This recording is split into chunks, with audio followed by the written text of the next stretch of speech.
नई परंपरा भाजपा ने जो डाली है उसको ये नहीं भूलना चाहिए कि इस परंपरा के शिकार कभी मोदी सरकार ने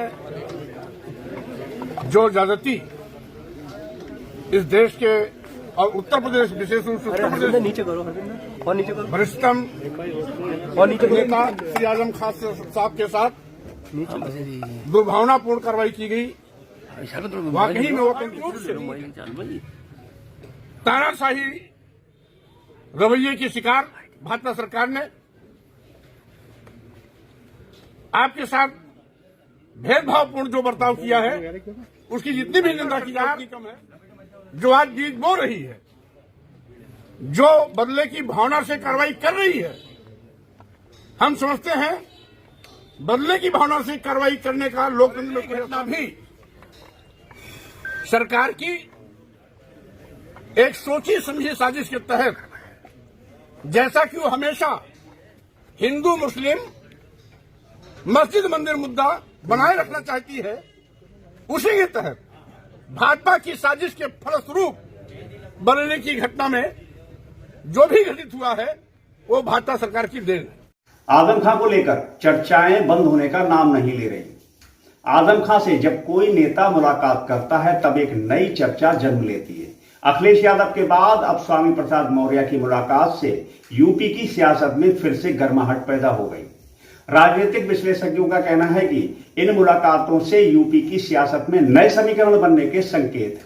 आने वाले समय में आजम खां, अखिलेश यादव और स्वामी प्रसाद मौर्य की राजनीतिक दिशा पर सभी की निगाहें हैं टिकी। तो दोस्तों नमस्कार, मैं इरशाद अली और आप देख रहे हैं यूपी 76 न्यूज, खबर हमारी दुनिया तक।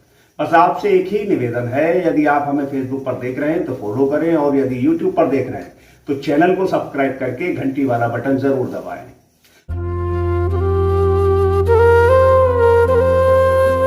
दोस्तों 23 महीने बाद सपा के पूर्व मंत्री आजम खां की जब जेल से रिहाई हुई है तब से उत्तर प्रदेश की राजनीति में घमासान मचा हुआ है, क्योंकि आजम खां की रिहाई के बाद लगातार हो रही राजनीतिक मुलाकातों ने सबको चौंका दिया है और नए समीकरणों की चर्चाओं को हवा दी है। दोस्तों काफी समय से अटकलें लगाई जा रही थी कि आजम खां का सपा से मोह भंग हो गया है और वो किसी अन्य दल में शामिल होने जा रहे हैं, लेकिन इन चर्चाओं पर उस समय विराम लग गया जब सपा मुखिया अखिलेश यादव 8 अक्टूबर को आजम खां की शर्तों पर उनसे मिलने उनके रामपुर स्थित आवास पर पहुंचे और 2 घंटे तक बंद कमरे में वार्तालाप की। माना जा रहा था कि इस मुलाकात में दोनों नेताओं के बीच दूरियों को कम कर दिया है, लेकिन एक बार फिर राजनीतिक माहौल गर्मा गया है और यूपी की सियासत में हलचल पैदा हो गई है।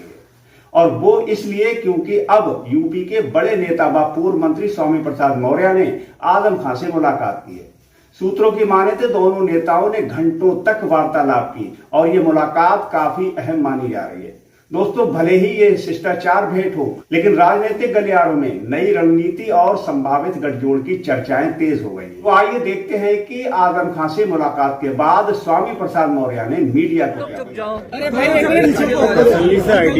नीचे करो भाई, अभी नहीं पहुंच रहे स्वामी जी। आज आजम भाई से मिलने पहुंचे, क्या कहेंगे? वहां थोड़ी साइड उठाओ। आज से प्रेरित होकर के भाजपा सरकार ने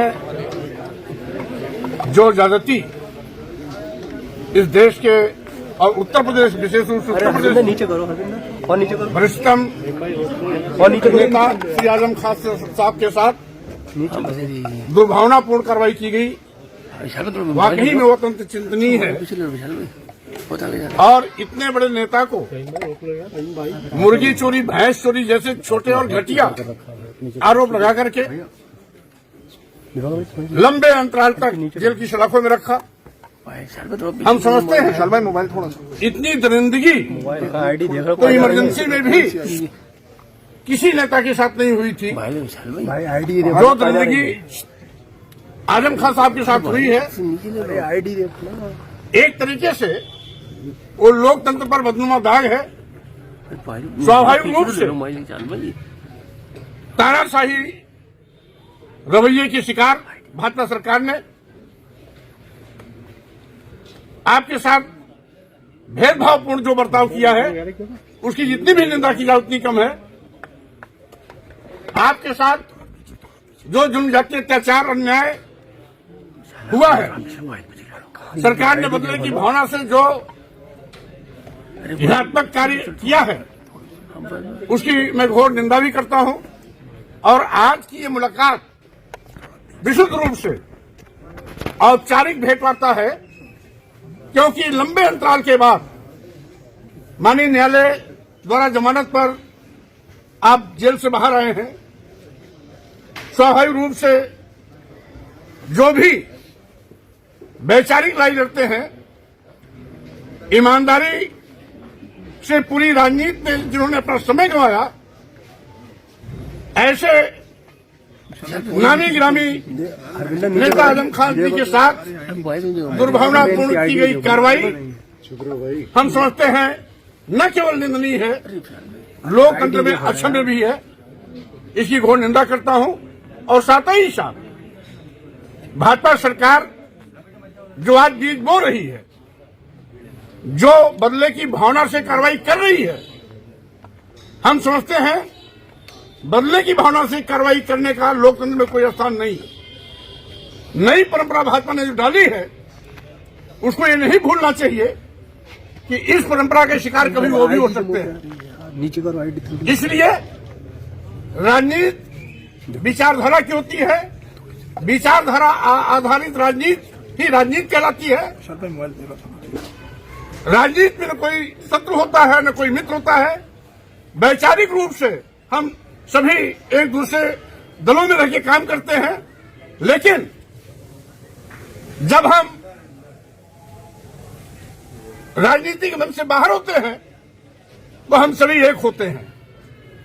लेकिन जिस तरीके से भाजपा ने शत्रुता निभाई है, दुश्मनी निभाई है, व्यक्तिगत दुश्मनी निभाई है, वाकई में ये सरकार ने अपनी गरिमा गिराई है, अपनी गरिमा के विपरीत आचरण किया है। जितनी भी निंदा की जाए उतनी कम है।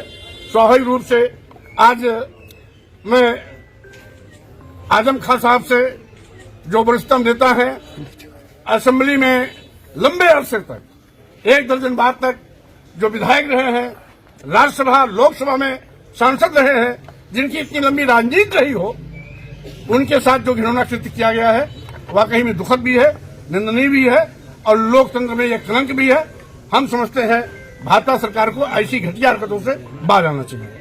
जी स्वामी जी, बरेली प्रकरण को किस मामले से अखिलेश जी ने कहा था कि आजम खान के ऊपर भाजपा ने मुकदमे की एक नया रिकॉर्ड बनाया, हम सब मिलकर लड़ेंगे। बहरहाल उस पर मैं कुछ नहीं कहना चाहता। मैं उनका सवाल उनसे कीजिएगा, आपका सवाल आजम खान साहब से स्वामी जी, बरेली प्रकरण मामले को कैसे देखते हैं? करने आया हूँ, हालचाल लेने आया हूँ, कुशलक्षेम पूछने आया हूँ, शीघ्र स्वस्थ होने की कामना करने आया हूँ। और साथ ही साथ अभी उनको कुछ समय चाहिए स्वास्थ्य लाभ के लिए और लगातार मुकदमे की पैरवी के लिए। इससे जब उससे मुक्त होंगे तो हम लोग विस्तार से फिर बैठेंगे, फिर से बात भी करेंगे। बरेली घटना पे क्या कहना चाहेंगे? बरेली घटनाओं को किस नजर से देखते हैं? बरेली घटना भी